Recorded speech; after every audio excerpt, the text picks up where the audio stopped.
El gobierno de Estados Unidos propuso un arancel de castigo contra Chile. Se trata de una investigación de ese país que concluyó que el nuestro y 59 economías no tomaron las medidas correspondientes contra la importación de productos elaborados con trabajo forzoso. Nuevamente estamos hablando de Estados Unidos y de aranceles. Está el gobierno del presidente José Antonio Kast buscando un acuerdo vía trabajo en conjunto. Para esto y profundizar en este tema, nos acompaña en esta oportunidad Jorge Satt, director del Centro de Estudios Internacionales de la Universidad Católica, que le damos las gracias por acompañarnos. Jorge, como siempre, muy bienvenido y gracias por estar con nosotros. Gracias, Gabriela, por la invitación y saludo a tus auditores. Estamos nuevamente hablando de Estados Unidos y de aranceles, pero esta vez tiene una arista diferente. A ver si nos explicas de qué se trata.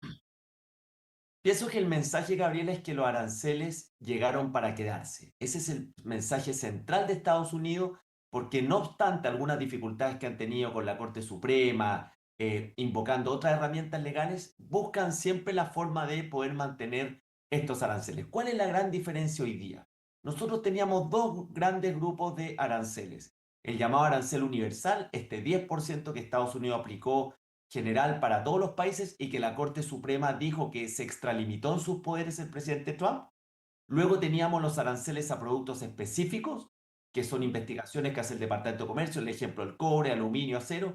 Y hoy es otra ley donde se acusan prácticas desde que van desde competencia desleal hasta, en este caso, la importación de bienes donde se producen con trabajo forzoso. Pero lo que hay que leer acá, Gabriela, es cómo la administración de Estados Unidos busca distintas formas legales para mantener su estrategia proteccionista de aplicar aranceles a los países y Chile tiene que adecuarse a esa realidad y negociar bajo ese marco. O sea, está buscando por donde sea alguna forma de aplicar algún arancel. ¿Por qué continúa Estados Unidos con esta práctica? ¿De qué les sirve específicamente hacer este tipo de anuncios o de amenazas? Por una parte, hay una convicción del gobierno actual de Estados Unidos y de sus asesores económicos de que Estados Unidos tiene que nivelar la cancha y que es abusado por parte de los otros países desde el punto de vista comercial y que en consecuencia hay que aplicar aranceles de alguna manera reparatorios. Ellos le llaman recíprocos. ¿Compiten, dice que compiten de forma desigual, en condiciones desiguales? Exactamente, que muchas veces a Estados Unidos se le exige un estándar mayor que al resto de los países y los países se aprovecharían de eso. Ahí hay un tema de convicción y de relato muy fuerte en la administración de Trump y durante la campaña también lo manifestó. Y por otra, Gabriela, estos aranceles han significado una fuente de recaudación importante para Estados Unidos, cerca de 20.000 millones de dólares mensuales, y cuando la Corte Suprema falló de que eran ilegales, que se había excedido en sus poderes la administración de Trump, inmediatamente buscaron otras vías legales para poder aplicar estos aranceles que son más bien generales. ¿Y qué ha dicho la administración? Esto es una recomendación. Chile va a tener un plazo para manifestar su posición, demostrar de que acá se han tomado los más altos estándares laborales, etcétera. Y creo yo que el objetivo es finalmente quedar en el 10% y no este 12,5%, porque el propio gobierno de Trump ha dicho que los países que están negociando estos acuerdos comerciales recíprocos podrían volver al 10%. Pero fíjate que el piso es el 10%, no es el piso que teníamos nosotros con nuestro TLC, que era prácticamente arancel cero. Claro, uno revisa las otras naciones que están implicadas en este anuncio: Argelia, Argentina, Costa Rica, China, India, Israel, Nicaragua, Nigeria, entre otros. El gobierno del presidente Kast, este gobierno, ¿en qué posición se encuentra en el punto que planteaba recién respecto al tema del TLC para negociar este tema? Según lo que ha trascendido, Gabriela, la negociación está muy avanzada y el gobierno, según se entiende, quiere este primer semestre tener cerrada esa negociación, ese acuerdo marco recíproco, porque permite dar mayor certeza, mayor estabilidad en las reglas del juego para nuestros exportadores y para la economía en general. Si nos ponemos un escenario que esa negociación es exitosa, podríamos pensar de que Chile podría aspirar a este arancel general que ha establecido Estados Unidos del 10%, con algunas excepciones según los listados de productos. Chile y el presidente Kast ha buscado este acercamiento con Estados Unidos de recomponer la relación, especialmente con lo que había ocurrido en el gobierno anterior, básicamente desde el presidente Boric.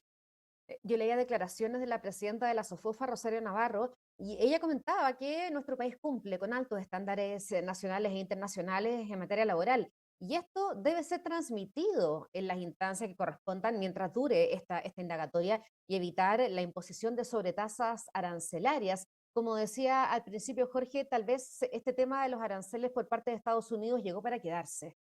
Ese creo yo que es el mensaje central. Llegaron para quedarse, sea por una ley A, un instrumento B o una ley C.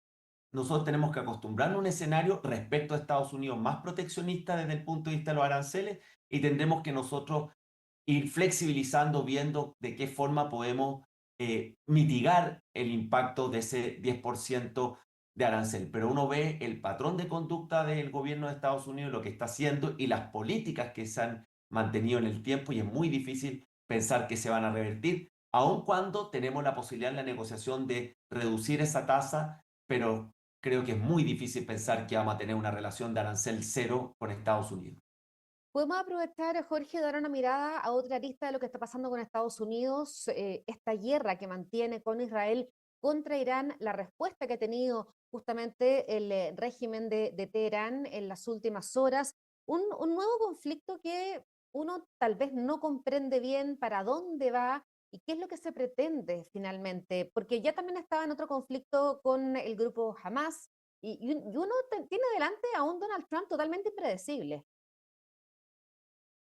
Pienso que esta política exterior transaccional de Estados Unidos, muy condicional y muy variada, volátil, hago diplomacia, pero a la vez bombardeo. Mm. Creo que en este caso de Irán ha sido mucho más complejo y la trampa en la que está Estados Unidos especialmente es que no hay una estrategia de salida clara.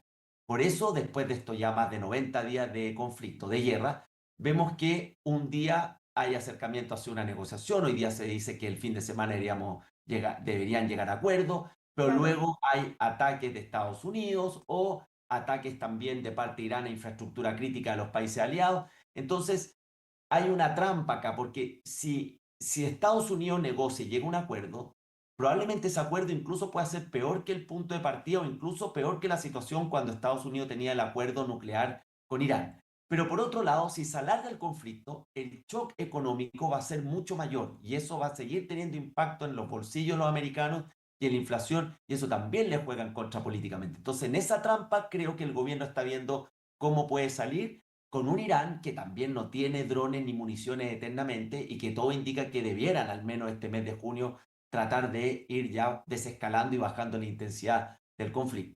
Un tema que estamos mirando muy de cerca, pensando en cómo nos afecta a nosotros, especialmente con el precio de los combustibles.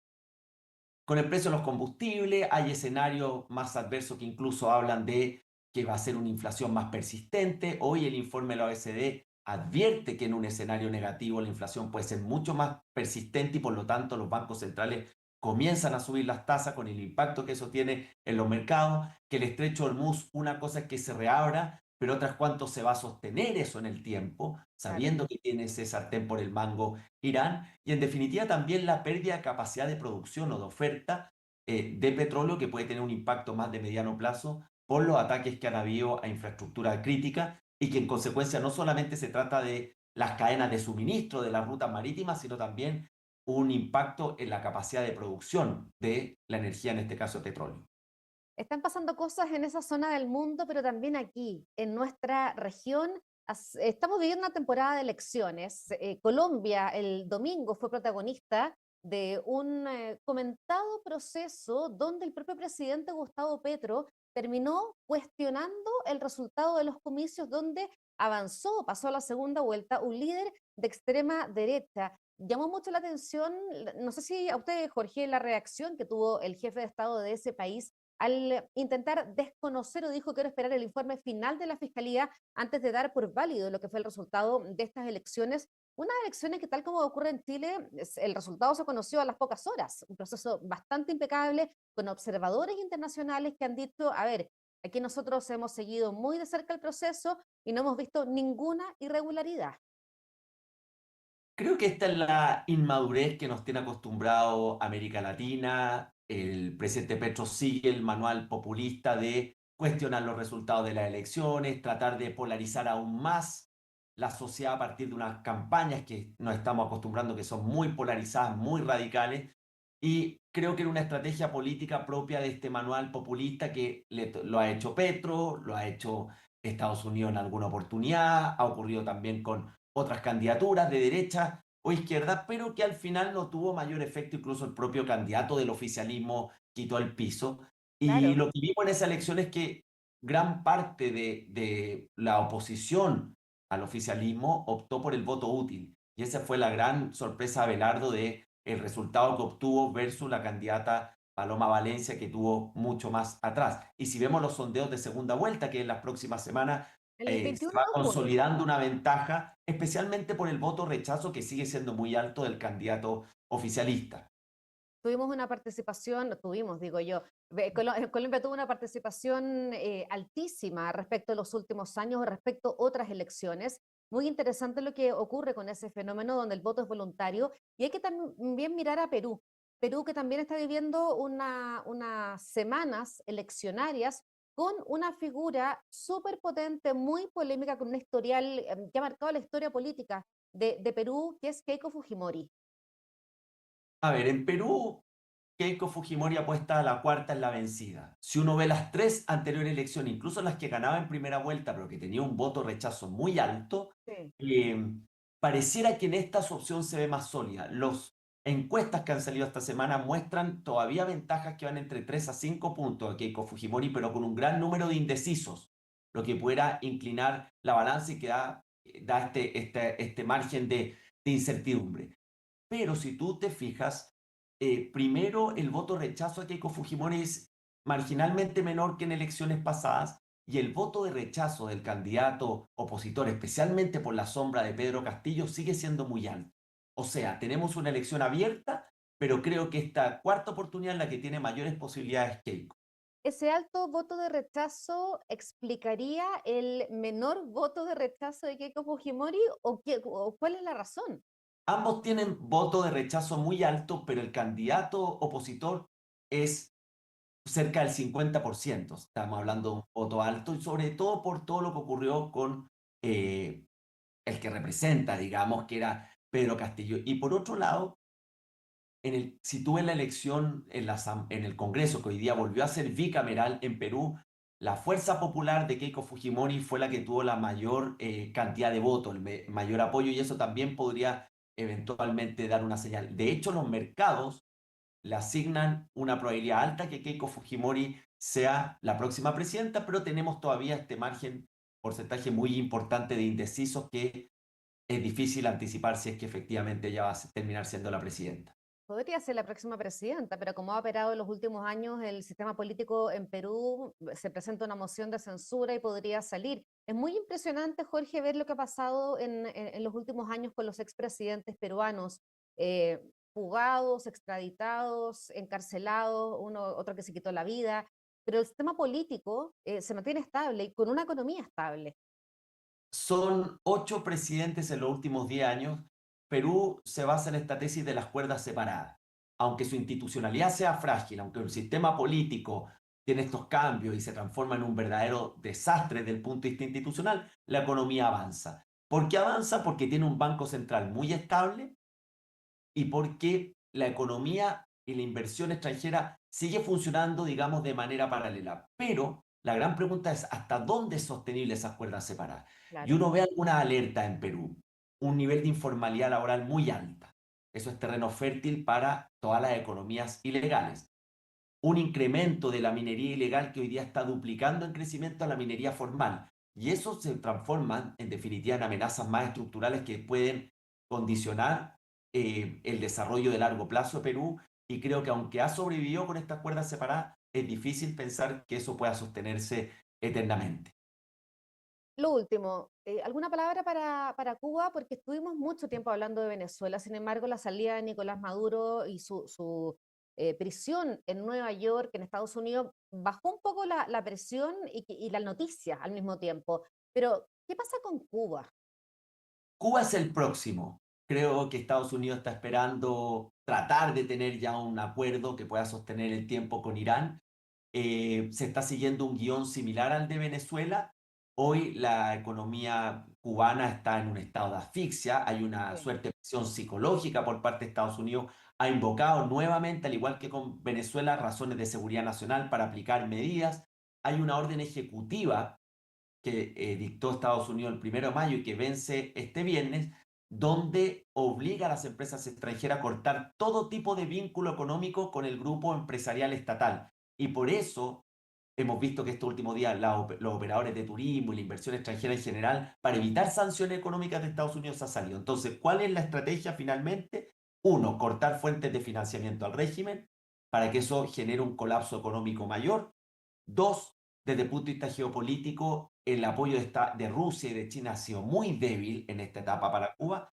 Y tres, generar una situación tal de presión que permita que Estados Unidos tome el control sin una invasión, probablemente con algún integrante del régimen, y en definitiva puedan generar una zona de influencia donde se suma Venezuela, Cuba, y hay que reconocer sería un cambio extraordinario en la región, inédito en las últimas décadas, si es que cae el régimen de Cuba. Vamos a ver qué ocurre entonces en las próximas horas. Ya tenemos noticias en desarrollo en Perú, en Colombia, tal vez en Cuba. Muchas gracias, como siempre, Jorge Sad, por acompañarnos aquí. Gracias, Gabriela, por la invitación y que tengan buen término de semana. Igualmente. Y ustedes invitados a quedarse con nosotros aquí en emol.com.